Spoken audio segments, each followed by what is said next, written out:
الحمد لله رب العالمين والصلاة والسلام على سيد الأنبياء والمرسلين وعلى آله وصحبه أجمعين أما بعد.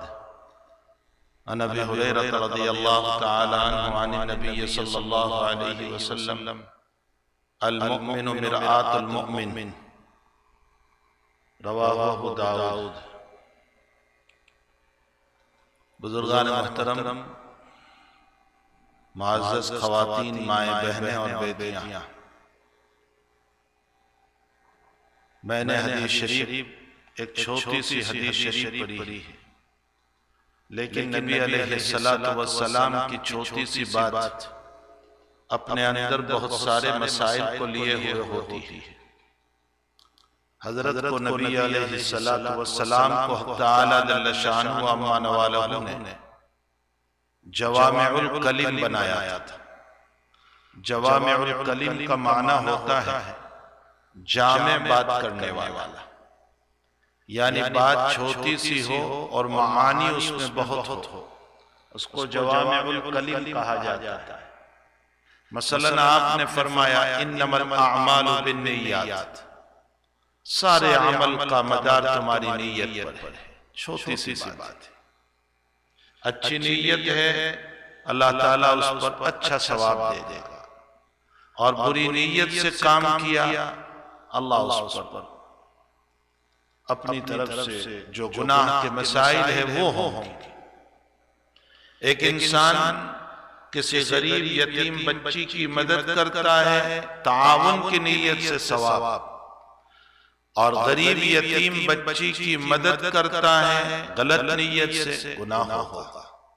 معلوم یہ ہوتا ہے کہ انما الاعمال بالنیات چھوٹا سا ٹکڑا ہے نبی کریم صلی اللہ علیہ وسلم کا، لیکن قیامت تک کہ میرے اچھے اور برے سارے اعمال اس میں داخل ہیں. میں اس لیے جاب کرتا ہوں، دکان کرتا ہوں، کماتا ہوں تاکہ میں اپنے بیوی بچوں کی کفالت کروں، ان کی ضرورتوں کو پورا کروں، اور جو بچے میں اللہ کے راستے میں دوں. اچھی نیت ہے. جاب پہ جانا، کاروبار پہ جانا، دکان پہ جانا ثواب کا ذریعہ ہے، اللہ ثواب عطا کرے. اور میں اس لیے کماتا اور جاب کرتا ہوں اور کاروبار کرتا ہوں تاکہ عیاشی کروں گا، خلاف شرع پیسوں کو استعمال کروں گا، تو اس کمانے پر جاب پر جانے پر گناہ ہوگا. چھوٹا سا جملہ انما الاعمال بالنیات. ایک روایت میں نبی اکرم صلی اللہ علیہ وسلم نے فرمایا کل مسکر حرام. ترجمہ ہوتا ہے کل مسکر حرام، ہر نشہ آور چیز حرام. اب اس میں صرف نبی کے زمانے ہی کی شراب نہیں، قیامت تک ہر وہ چیز جس سے نشہ پیدا ہوگا نبی علیہ السلام نے اس کو حرام کر دیا. چاہے وہ ہمارے زمانے کی وسکی ہو یا اس کے علاوہ دنیا بھر کی شرابیں ہو، ڈرگس ہو. اللہ کے نبی نے ایک چھوٹی سی جملے کے اندر کل مسکر حرام، ہر نشہ لانے والی چیز حرام ہے، قیامت تک کے مسائل کو بیان کر دیا. کہنے کا مطلب یہ ہے کہ اللہ کے حبیب پاک صلی اللہ علیہ وسلم جب بات ارشاد فرماتے تھے تو آپ کے چھوٹے چھوٹے جملوں میں ہمارے لیے بڑی عبرت کی باتیں، بڑی نشانیاں ہوتی تھی. اس کو کہتے ہیں جوامع الکلم. میں نے انہی جوامع الکلم کے اندر سے، جامع باتوں کے اندر سے ایک بات کو نقل فرمایا جس کو امام ابو داود رحمت اللہ علیہ نے نقل فرمایا ہے. حضور پاک صلی اللہ علیہ وسلم فرماتے ہیں المؤمن مرآت المؤمن، مومن مومن کا آئینہ ہے، میرر ہے. آئینے کا معنی میرر. مومن مومن کا آئینہ اور میرر ہے. نبی علیہ السلام نے میرر سے تشبیہ دی. اس میں کیا حکمت ہے؟ ایک حکمت تو یہ ہے کہ ہم جب میرر کے سامنے جاتے ہیں، آئینے کے سامنے جاتے ہیں، تو آئینہ میرا عیب بتاتا ہے. چہرے پر دھبا ہے، کالا ہے، یہاں فلاں چیز لگی ہوئی ہے. تو آئینہ میرا عیب بتاتا ہے۔ اسی طرح مومن کو چاہیے کہ اپنے مومن بھائی کے اندر کوئی عیب ہو، کوئی برائی ہو، کوئی گناہ کا مسئلہ ہو رہا ہے تو اس کو ذرا بتا دیا کرے کہ دیکھو تم میں یہ خرابی ہے، اس کی اصلاح کر لو، اپنی زندگی کو سنوار لو، یہ کام غلط ہے، اس کو چھوڑ دو۔ تو ایک مومن کی ذمہ داری بنتی ہے کہ وہ اپنے مومن بھائی کے اندر جیسے آئینہ میرے عیب کو بتاتا ہے، اسی طرح ہمیں بھی اپنے مومن بھائی میں کوئی عیب ہے تو اس کو بتانا چاہیے۔ نبی علیہ السلام اس میں ایک دوسری بات یہ بتانا چاہتے ہیں کہ جب آئینہ مجھ کو عیب بتاتا ہے تو میں آئینے کو مکہ نہیں مارتا، آئینے پر غصے نہیں ہوتا، آئینے کو فور نہیں دیتا ہوں کہ تو نے میرا عیب کیوں بتایا۔ معلوم ہوتا ہے اگر کوئی مومن میرا عیب بتا رہا ہے کہ میری نماز صحیح نہیں، میری عبادت صحیح نہیں، میں سجدہ غلط کر رہا ہوں، میں وضو غلط کر رہا ہوں، مجھ سے فلاں کام ہو رہا ہے جو غلط ہے، خلاف شرع ہے، تو مجھے اس کہنے والے پر غصے نہیں ہونا چاہیے۔ جیسے میں آئینے پر غصے نہیں ہوتا، میرر پر غصے نہیں ہوتا، تو کہنے والے پر بھی مجھے غصہ نہیں کرنا چاہیے، بلکہ مجھے اس کا احسان سمجھنا چاہیے کہ اس نے میرے عیب پر مجھے مطلع کیا، میری برائی پر اس نے مجھ کو مطلع کیا، میری خرابی اس نے مجھ کو بتائی، تیرا شکر گزار ہوں کہ تو نے میرے عیب کو مجھے بتایا۔ تیسرا مسئلہ، اس حدیث شریف سے نبی کی بات تو نبی کی بات چھوٹی سی ہے لیکن اس میں بے شمار فائدے۔ تیسری بات اس حدیث شریف سے یہ معلوم ہوئی کہ مومن کا آئینہ ہے۔ معلوم ہوتا ہے کہ عیب بتانے والے کو بھی چاہیے کہ وہ آئینے کی طرح عیب بتائے۔ آئینے کی طرح عیب بتانے کا مطلب یہ ہے کہ میرے چہرے پر جتنا دھبا ہوتا ہے آئینہ اتنا ہی بتاتا ہے، بہت زیادہ نہیں بتاتا۔ اگر ذرا سا دھبا ہے تو وہ اتنا ہی بتائے گا، وہ اتنا بڑا عیب کر کے نہیں بتاتا۔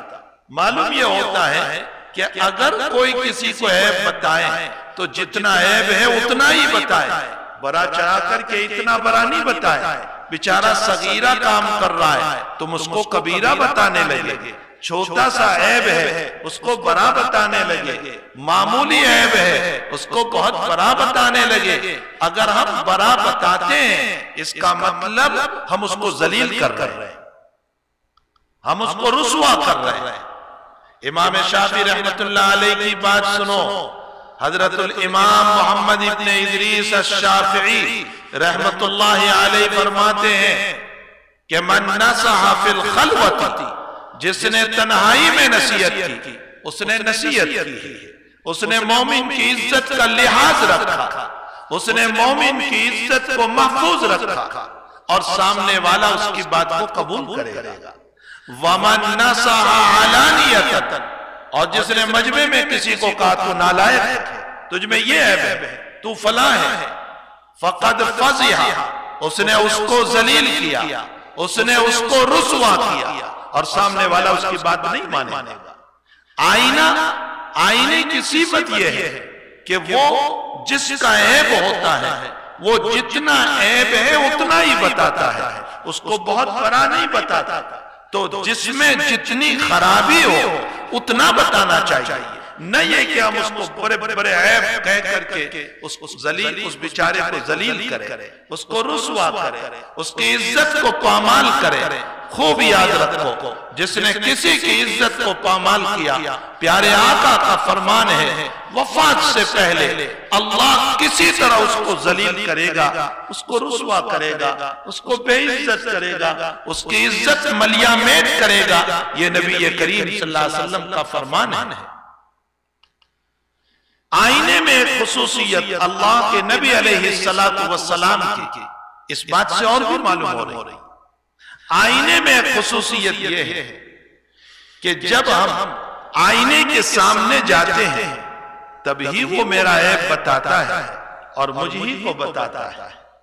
یہ آئینہ ہے مثلا، میں اس کے سامنے کھڑا ہوا، اس نے مجھے عیب بتایا، اب میں ہٹ گیا، آپ آئے اور آپ نے اپنا چہرہ میرر میں دیکھا تو وہ آئینہ جو ہے وہ میرر جو ہے وہ میرا عیب آپ کو نہیں بتائے گا، حالانکہ میں نے جب دیکھا تو میرا عیب اس نے بتایا، لیکن میں ہٹ گیا، آپ آئے تو آپ کا عیب آپ کو بتائے گا، میرا عیب مجھ کو نہیں بتائے گا، میرا عیب آپ کو نہیں بتائے گا اور آپ کا عیب مجھ کو نہیں بتائے گا۔ نبی اکرم صلی اللہ علیہ وسلم لاکھوں سلام ہو ذات اقدس پر، اس کی ذات اقدس پر لاکھوں درود ہو، اللہ کے حبیب کی قبر مبارک کے اوپر اللہ کروڑوں رحمتیں نازل فرمائیں۔ اس ذات اقدس نے اس چھوٹے سے جملے میں ہمیں اتنی بڑی تعلیم دی کہ جس کا عیب ہو اسی کو بتاؤ۔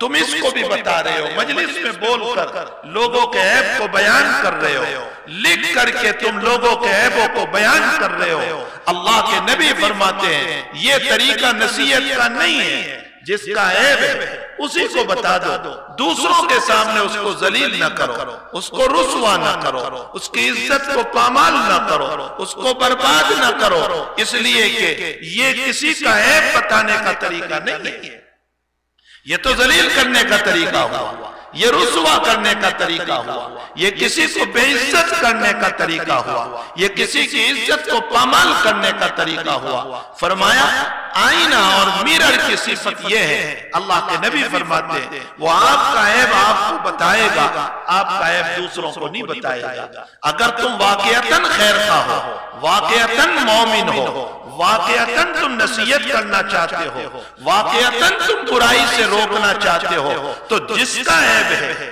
جس میں برائی ہے، جس میں کوئی مسئلہ ہے، اسی کو بیان کرو، دوسروں کے سامنے بیان نہ کرو، اس لیے کہ دوسروں کے سامنے بیان کرنے کے نقصانات کیا ہے؟ ایک تو غیبت ہو جائے گی، میں نے آپ کا عیب دوسروں کے سامنے بیان کیا، ایک غیبت ہوگی، اور اگر وہ چیز اس میں موجود نہیں ہے تو الزام ہوگا، ایک غیبت، ایک الزام۔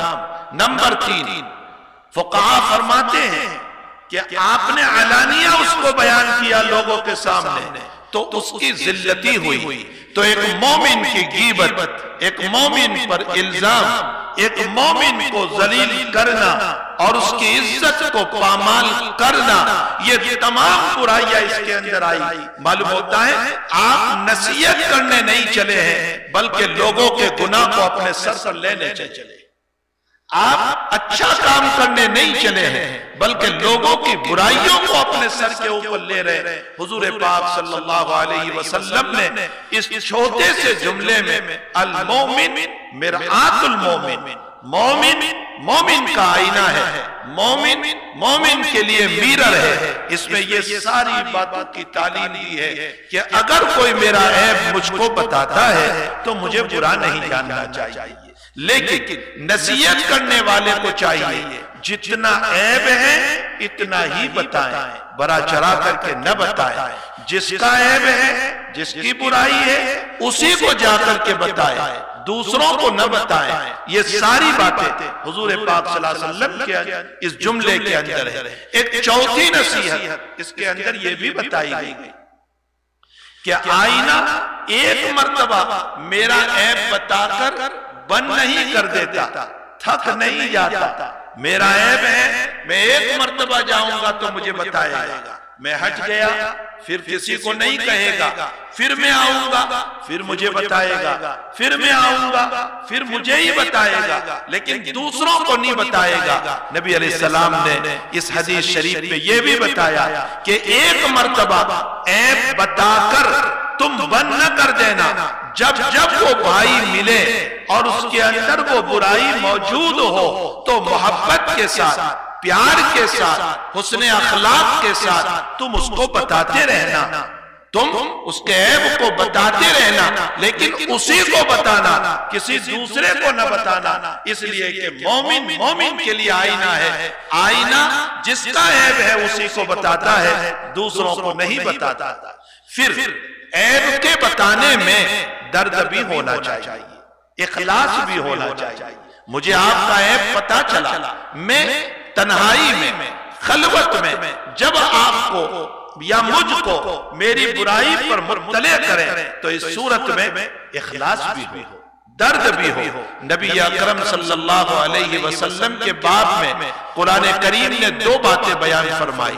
فرمایا لست علیہم بمسیطر، اے پیغمبر ہم نے آپ کو مسیطر، داروغہ، دربان، انسپیکٹر اور پولیس بنا کر کے نہیں بھیجا ہے کہ آپ اپنی امت پر ڈنڈا لے کر چلتے رہے کہ مارو پیٹو ان کو، کرتے ہو یا نہیں. ہم نے آپ کو مسیطر بنا کر نہیں بھیجا. آپ کی تعلیم میں، آپ کی تبلیغ میں، آپ کی باتوں میں پیار ہونا چاہیے، محبت ہونی چاہیے، اور پیار اور محبت کے ساتھ آپ ان باتوں کو بتانے والے ہو. حدیث محترم ایک حدیث آتی ہے بخاری شریف میں. ایک صحابی رضی اللہ تعالیٰ عنہ حضور پاک صلی اللہ علیہ وسلم کی خدمت میں حاضر ہوئے اور اللہ کے حبیب پاک صلی اللہ علیہ وسلم سے فرمایا یا رسول اللہ میں جل گیا، محترم میں جل گیا. فرمایا کیا ہوا؟ فرمایا روزے کی حالت میں بیوی سے جماع ہو گیا، ملاقات ہو گئی، آپ مجھے سزا دے دیجیے. نبی اکرم صلی اللہ علیہ وسلم نے فرمایا اس کی سزا تو کچھ نہیں ہے لیکن کفارہ دینا ہوگا. فرمایا کیا کفارہ؟ اللہ کے حبیب پاک صلی اللہ علیہ وسلم نے فرمایا ایک غلام آزاد کر.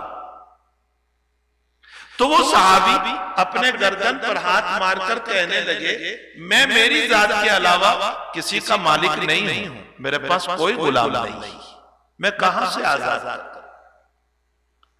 اللہ کے حبیب پاک صلی اللہ علیہ وسلم نے، یہ صحابہ کا خوف تھا، ڈر تھا کہ وہ شریعت کے خلاف دنیا میں سزا برداشت کرنے کو تیار تھے، آخرت کی ان کو فکر کرتی.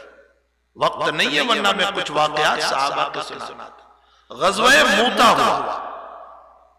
نبی علیہ السلام، موتا ایک جگہ ہے شام کے اندر، اس وقت رومن امپائر کے ماتحت تھی اور ان لوگوں نے ایک بہت بڑا لشکر تیار کیا. اس کے جواب میں نبی اکرم صلی اللہ علیہ وسلم نے صحابہ کی ایک جماعت کو روانہ فرمایا اور روانہ کرتے وقت اللہ کے نبی کا معمول تھا کہ آپ ساتھ ساتھ چلتے تھے مدینہ سے باہر تک اور ذوالحلیفہ تک یا ثنیۃ الوداع تک نبی علیہ السلام الوداع کہنے جاتے تھے اپنے صحابہ کو. یہ جماعت جب روانہ ہوئی تو اللہ کے نبی ساتھ چلے اور فرمایا کہ میں زید بن حارثہ کو جو آپ کے متبنہ بیٹے تھے، لے بالغ بیٹے تھے، کہا میں اس کو جھنڈا دیتا ہوں، امیر اس کو بناتا ہوں. فرمایا یہ شہید ہو جائے تو جعفر بن ابی طالب جو علی کے بھائی ہیں وہ جھنڈا سنبھال لے، وہ بھی شہید ہو جائے تو عبداللہ ابن رواحہ جھنڈا سنبھال لے اور وہ بھی شہید ہو جائے تو پھر اے مسلمانوں تم جس کو چاہے امیر بنا لے. نبی نے جب یہ کہا کہ زید شہید ہو جائے تو جعفر اور جعفر شہید ہو جائے تو عبداللہ، اس کا مطلب ان کی شہادت یقینی تھی. جب نبی نے کہہ دیا ہے تو یقینی تھی. اب یہ جماعت پہنچی، دشمنوں کے مقابلے میں حضرت زید شہید ہو گئے.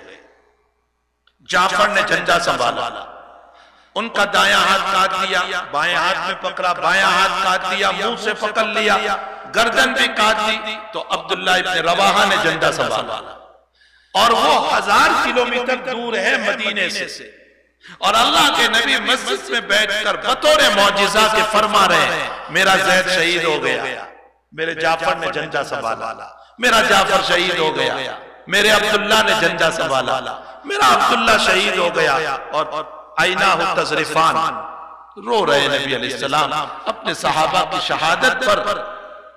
اور فرمایا مسلمانوں نے خالد بن ولید کو امیر بنا دیا اور خالد بن ولید نے 9 تلواریں توڑی. سیف من سیوف اللہ، اللہ کے نبی علیہ السلام نے فرمایا اللہ کی تلواروں میں سے ایک تلوار ہے. مجھے یہ واقعہ اس وقت بیان نہیں کرنا، اس میں سے ایک جز بیان کرنا. جس وقت اللہ کے نبی روانہ کر رہے تھے اور یہ باتیں کہتے جا رہے تھے کہ زید شہید ہو تو جعفر لے لے، جعفر شہید ہو تو عبداللہ لے لے، اور عبداللہ ابن رواحہ رو رہے ہیں. صحابہ کرام نے پوچھا کہ کیوں؟ شہادت کا لفظ سنا اس لیے رو رہے ہو؟ موت سے ڈر ہے تم کو، کیوں رو رہے ہو؟ فرمایا نہیں، اس لیے نہیں رو رہا، میں اس لیے رو رہا ہوں کہ شہادت یقینی ہے، نبی نے کہہ دیا، لیکن میں نے اللہ کے نبی کی زبان سے ایک آیت سنی ہے، میں خوف بتا رہا ہوں صحابہ کو، صحابہ کا خوف۔ فرمایا نبی کی زبان سے میں نے ایک آیت سنی ہے، وَإِن مِّنكُمْ إِلَّا وَارِدُهَا كَانَ عَلَىٰ رَبِّكَ حَتْمًا مَقْضِيًّا وَإِن مِّنكُمْ إِلَّا وَارِدُهَا كَانَ عَلَىٰ رَبِّكَ حَتْمًا مَقْضِيًّا۔ اللہ کہتا ہے قیامت کے دن ہر ایک کو جہنم کے پل صراط سے گزرنا ہے، اور یہ ایک یقینی مسئلہ ہے، حتما مقضیہ، یہ ایک یقینی مسئلہ ہے کہ ہر ایک کو، وہ مومن ہو، وہ ولی ہو، وہ غوث ہو، وہ قطب ہو، وہ ابدال ہو، وہ صحابی ہو، ہر ایک کو جہنم کے پل صراط سے گزرنا ہے۔ میں اس لیے رو رہا ہوں، میں شہید تو ہو جاؤں گا، لیکن جب گزروں گا پل صراط سے تو کہیں میں جہنم میں تو نہ گر جاؤں، اس پر مجھے رونا ہے۔ یہ ہے وہ صحابہ کا خوف۔ ہم میں سے ہر ایک کو اس پل صراط سے گزرنا ہے۔ وَإِن مِّنكُمْ إِلَّا وَارِدُهَا، نمازی بھی گزرے گا، تہجد گزار بھی گزرے گا، غوث اور قطب بھی گزرے گا، ولی اور ابدال بھی گزرے گا، اللہ ہی لاج رکھ لے اور جہنم میں گرنے نہ پائے۔ کان علی ربک حتما مقضیہ، یہ ایک یقینی فیصلہ ہے جو اللہ کا ہو کر رہے گا۔ تو بہرحال وہ صحابی کہنے لگے یا رسول اللہ، دن میں جمع ہو گیا، بیوی کے ساتھ روزہ ٹوٹ گیا، کوئی سزا مجھے آپ دے دے۔ فرمایا غلام آزاد کر۔ فرمایا میری ذات کے علاوہ مالک نہیں۔ فرمایا 60 روزے رکھو۔ فرمایا یا رسول اللہ مجھ میں طاقت نہیں ہے اتنے سارے روزے رکھنے کی۔ فرمایا اچھا 60 مسکینوں کو کھانا کھلاؤ، ہر ایک کو نصف صاع پونے 2 کلو دو۔ فرمایا یا رسول اللہ میرے گھر والے بہت محتاج ہیں، وہی بھوکے ہیں، میں کہاں دوسروں کو کھلاؤں۔ حضرت کے پاس ایک زنبیل آیا کھجور کا، آپ نے دے دیا اور فرمایا جاؤ اپنے کفارے میں ادا کرو۔ وہ کہنے لگے یا رسول اللہ میرے گھر والے بہت بھوکے ہیں، ضرورت مند ہیں، میں ان کو کھلاؤں یا دوسروں کو کھلاؤں؟ حضرت نے فرمایا ٹھیک ہے، جاؤ اپنے گھر والوں کو کھلا دو۔ میں یہاں آپ کو یہ بات بتانا چاہتا ہوں کہ نبی علیہ السلام نے ایک دیہاتی کے سوال اور جواب پر اور ان کی گفتگو پر کتنا برداشت کیا۔ حضرت حتیٰ کہ حضرت ہنس پڑے ان کی باتوں پر، کوئی دوسرا ہوتا دانت دیتا، نہ معلوم کیا کر دیتا، لیکن حضرت نے کوئی مسئلہ نہیں کیا۔ معلوم یہ ہوتا ہے کہ محبت اور پیار کے ساتھ کسی کی اصلاح کی جائے۔ المومن مرآت المومن کے اندر یہ بتایا گیا نبی کریم صلی اللہ علیہ وسلم کی طرف سے کہ مومن مومن کا آئینہ ہے، یعنی کسی میں عیب نظر آئے تو محبت اور پیار کے ساتھ بتاؤ، درد و غم کے ساتھ بتاؤ۔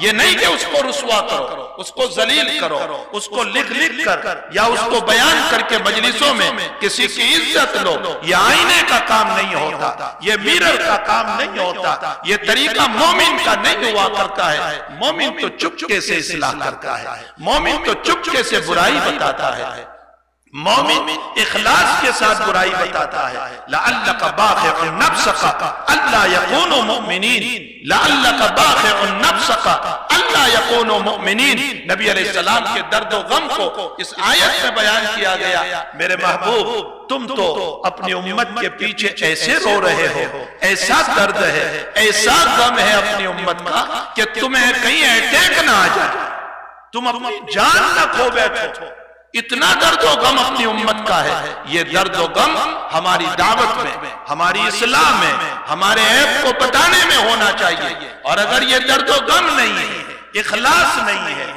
تو اس کا مطلب ہم کسی کو ذلیل کرنا چاہتے ہیں، ہم کسی کو رسوا کرنا چاہتے ہیں، ہم کسی کا فضیحہ کرنا چاہتے ہیں۔ اس کا مطلب یہ طریقہ اصلاح نہیں ہے۔ امام محمد ابن ادریس الشافعی نے اسی کو فرمایا رحمت اللہ علیہ نے کہ من نصح فی الخلوت، جس نے تنہائی میں نصیحت کی، اس نے نصیحت کی، اس نے اس کی عزت کو رکھا۔ ومن نصح فی العلانیت، جس نے علانیہ کسی کو نصیحت کی، مجمع میں برا بلا کہا، اس نے فقد فضیحہ، اس نے رسوا کیا، اس نے ذلیل کیا۔ یہ طریقہ محمدی نہیں ہے، یہ طریقہ انبیاء نہیں ہے، یہ طریقہ رسول اللہ صلی اللہ علیہ وسلم نہیں ہے۔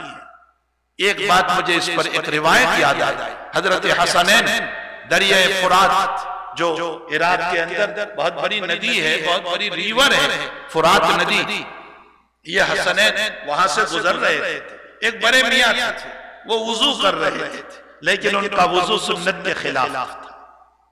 وہ اس طریق پر وضو نہیں فرما رہے تھے جس طریق پر نبی کریم صلی اللہ علیہ وسلم نے بتایا تھا۔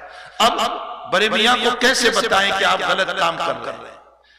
نبی کے نواسے سے تھے، نبی کے تربیت یافتہ تھے، نبی کے صحبت یافتہ تھے، یہ اس نبی کا درد و غم رکھتے تھے اپنے دل میں، جو نبی ساری امت کا درد و غم رکھتا تھا۔ یہ دونوں بچے ان بڑے میاں کے پاس بیٹھ گئے، یا ابو یا او میرے ابا، دیکھو کتنے پیارے الفاظ، یا ابی او میرے ابا، او میرے باپ، او میرے پیارے ابا، یہ کہتے کہتے فرمایا ابا جی آپ عمرن ہم سے بڑے ہیں، آپ کا علم زیادہ ہے، ہم بچے ہیں، شباب ہیں، جوان ہیں، ہمارا علم آپ سے کم ہے، ہم آپ سے اپنا وضو سیکھنا چاہتے ہیں، ہم آپ کے سامنے پریکٹیکلی طور پر ذرا وضو کر لیتے ہیں، اگر کوئی غلطی ہو تو آپ ہمیں بتا دیجئے، ذرا ہم آپ کے سامنے اپنا وضو بتانا چاہتے ہیں، اپنی اصلاح کرنا چاہتے ہیں۔ یہ کہہ کر پہلے حضرت حسن نے وضو فرمایا سنت کے مطابق، پھر حسین نے وضو فرمایا سنت کے مطابق، پھر فرمایا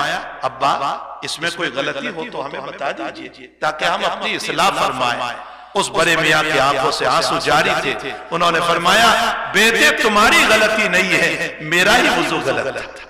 یہ طریقہ ہے، یہ اصلاح کا طریقہ، ادعو الی سبیل ربک بالحکمت والموعظۃ الحسنہ وجادلہم باللتی ہی احسن۔ کسی کو دعوت دینا ہو، کسی کی اصلاح کرنا ہو، کسی کے عیب کو بتانا ہو، کسی کے اندر کوئی خوب برائی ہے اس کو بتانا ہے تو اچھے انداز میں، تاکہ اس کے دل کو چوٹ بھی نہ لگے۔ اور ہم مرآ کی طرح ایک آئینے کی طرح ہم تربیت کرنے والے ہو کہ جیسے آئینہ ایک کا عیب دوسرے کو نہیں بتاتا، اسی طرح ہمیں بھی ایک کا عیب دوسروں کو نہیں بتانا چاہیے، اور آئینہ جتنا عیب ہے اتنا ہی بتاتا ہے، تو ہمیں بھی جس کے اندر جتنا عیب ہے اتنا ہی بتانا چاہیے، اس سے زیادہ نہیں بتانا چاہیے۔ اور جس نے میری برائی بتائی مجھے اس پر ناراض بھی نہیں ہونا چاہیے، اس لیے کہ آئینہ میرا عیب بتاتا ہے چہرے کا، میں اس پر غصے نہیں ہوتا تو بتانے والے پر بھی مجھے غصے نہیں ہونا چاہیے۔ یہ حضور پاک صلی اللہ علیہ وسلم کی چھوٹی سی حدیث المؤمن مرآت المؤمن میں یہ ساری باتیں موجود ہیں۔